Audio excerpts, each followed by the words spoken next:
je vous pose la même question qu'à Sandra. Les rapports, les liens que vous entretenez avec les esprits de la nature, avec quelques illustrations alors, en fond. ça va être plus simple pour moi de communiquer avec des images. N'hésitez pas à poser des questions.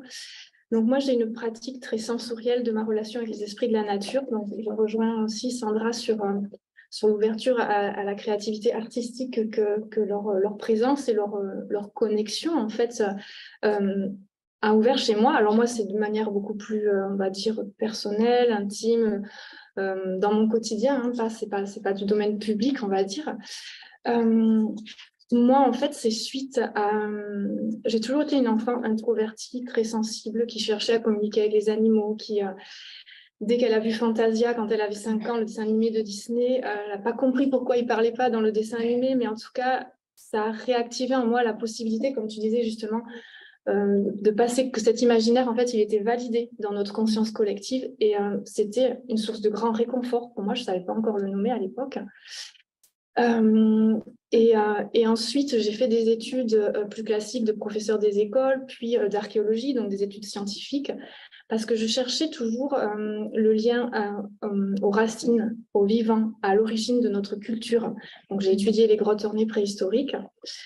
Et donc, je fais un parallèle aussi avec justement ce monde de connexion avec le vivant que représentent les énergies subtiles de la nature. Je ne le savais pas à l'époque, puis j'ai fait un burn-out, parce que ça faisait beaucoup, tout ça en même temps. Et à ce moment-là, j'ai dû, en fait, pour des questions vitales de récupération de mon système nerveux, de sens de ma vie, en fait, me tourner vers la nature, vers la forêt, quotidiennement, tous les jours, marcher en forêt, récupérer. Aujourd'hui, on appelle ça les bains de forêt, la sylvothérapie, parce qu'on sait qu'il y a des agents biochimiques, notamment au contact des arbres, qui peuvent rééquilibrer le système nerveux. Il y a beaucoup d'apports, en fait. Maintenant, c'est démontré. Moi, je ne savais pas à l'époque, donc j'ai aussi réouvert mon champ de conscience aux soins énergétiques, au yoga, ça c'était un petit peu avant, pour revenir de plus en plus dans mon corps, parce qu'au final, en fait, moi, à travers l'imaginaire, à travers la réflexion mentale, à travers même les études, d'un côté, je cherchais mes racines occidentales, et d'un côté, je cherchais à fuir ma vie physique, ma réalité physique, parce que le monde dans lequel je grandissais, qui ne s'est pas tout à fait amélioré, même si c'est un peu éclairé, je cherchais à le fuir. Et donc, j'ai eu un premier rapport comme ça, où il a fallu que je me reconnecte à mon corps, et c'est toujours en cours. Et le fait d'être au contact de la nature, ça m'a permis justement de commencer à percevoir dans la matière, en fait, des lutins. Alors là, je ne sais pas ce que vous arrivez à percevoir sur cette image. Voilà, j'ai eu envie de vous la proposer pour jouer avec vous. Qu'est-ce que vous voyez, en fait, ou pas dans cette image? Alors, bien sûr, après, c'est teinté de nos propres filtres. Des fois, on n'est pas obligé de voir ou de nommer, mais on peut juste ressentir quelque chose qui se passe, un état d'expansion. Alors, n'hésitez pas à dire s'il y en a qui voient quelque chose. Une tête de dragon. La tête d'une bouine. Ok. Alors, on me dit dans le chat un dragon également. Ok. Qui est derrière. Ok.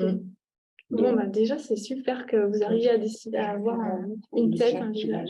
C'est un bébé dragon. D'accord. Il a quel âge? Un dragon, 2-3 ans. C'est vrai, en plus. Un dragon.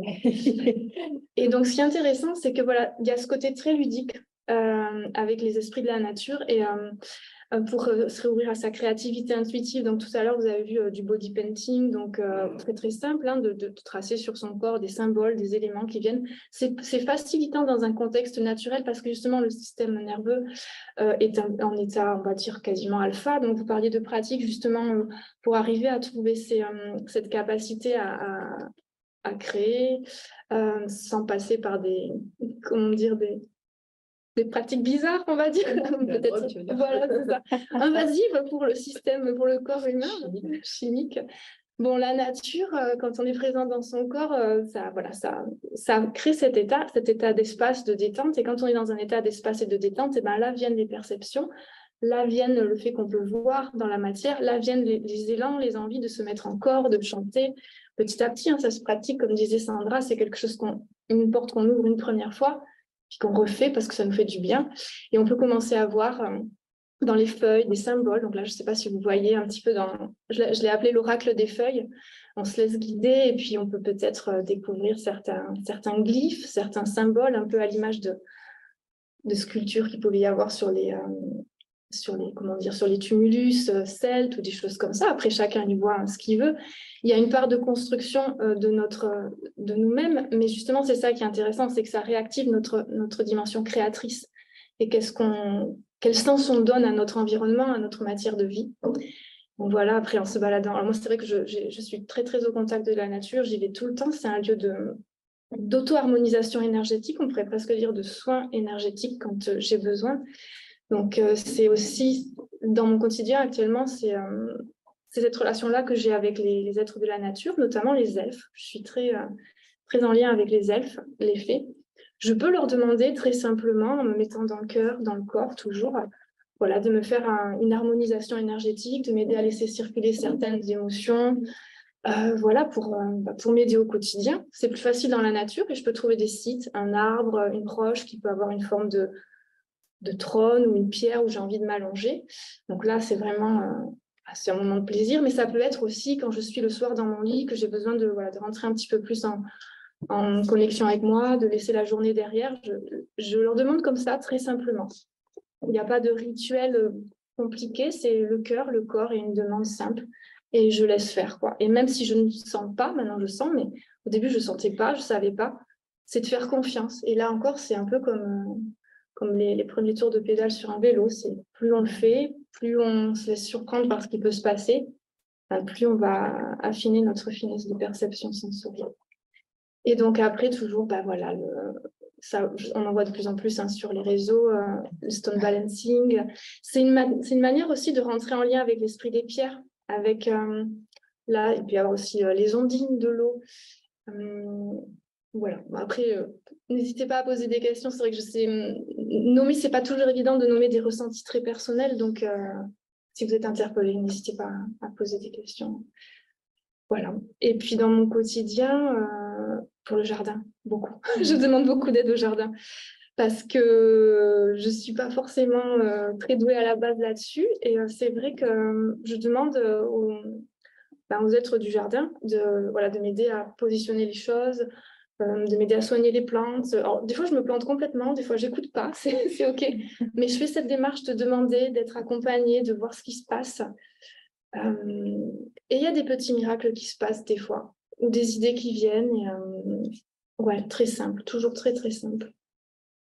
Voilà mon rapport, en fait, c'est vraiment dans mon quotidien. C'est une créativité qui est un peu en forme d'art-thérapie qui me soutient, qui me permet d'embellir mon environnement de vie et qui m'apporte aussi beaucoup de joie, beaucoup de légèreté, de se sentir accompagnée dans un monde où c'est pas toujours évident de trouver de la légèreté. Et je pense que quand il y a de la détente et de la légèreté, il y a beaucoup de choses qui peuvent se passer, même au niveau des relations entre les gens.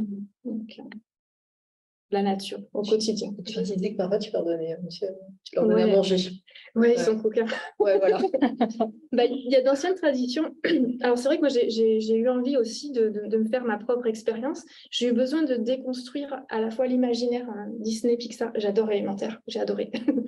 Mais j'ai eu besoin de déconstruire parce qu'en fait, je n'arrivais pas à avoir un rapport sensoriel dans mon environnement naturel et concret aux esprits de la nature.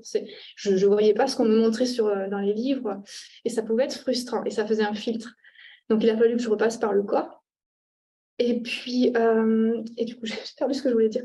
Leur donner à manger. Et leur donner à manger. Et donc, dans les anciennes traditions celtes ou un peu paganes, c'est vrai qu'il y avait, dans les campagnes locales, il y avait aussi des superstitions par rapport aux esprits de la nature, aux fées, même s'il y a eu un lien étroit pendant très longtemps, hérité de la culture celte. Il y a eu aussi après une perte, une méfiance et des fois, il y avait des protocoles à faire pour qu'ils nous fichent la paix, pour qu'il n'y ait pas de soucis. Il fallait leur donner à manger, il fallait ceci, il fallait cela. Et moi, j'ai trouvé que ça pouvait être très lourd. Alors, au début, je ne voulais plus leur donner à manger. Je me suis dit, c'est pas vrai.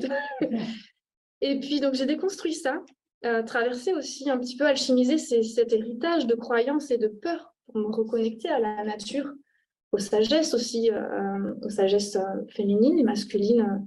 On peut qualifier les sagesses des sorcières, des sages hommes et des sages femmes des campagnes, donc déconstruire ce qui faisait peur là-dessous, le retrouver. Et retrouver un rapport ludique aux esprits de la nature, non pas fait de superstition, de rituels et de peur, mais simplement, tiens, là, qu'est-ce que j'ai envie de partager avec eux ? Là, en ce moment, quand je mange des noix dans mon petit déjeuner, je me sens énormément appelée à tac, donner un petit bout de noix. Voilà.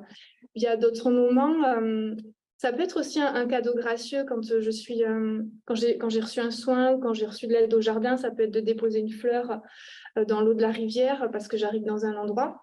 Ça peut être de faire un chant, mais c'est parce qu'en fait, ça me met en joie. C'est pas une attente de leur part, c'est pas une obligation, c'est juste une manière de créer du lien comme on offrirait une fleur à un ami, des chocolats, des choses comme ça. Donc ça reste assez léger et ça embellit aussi mon environnement de vie, donc c'est plaisant, quoi. C'est toujours pour se relier à soi en priorité. Si je pourrais dire s'il souhaite quelque chose, c'est que l'être humain se reconnecte à lui. Et déjà, ça fait beaucoup de bien autour. Voilà. Oui, ça fait quoi cette idée d'une auto-harmonisation énergétique? Ouais. Je pense qu'on aura l'occasion d'y revenir aussi quand on croisera un peu au point de vue.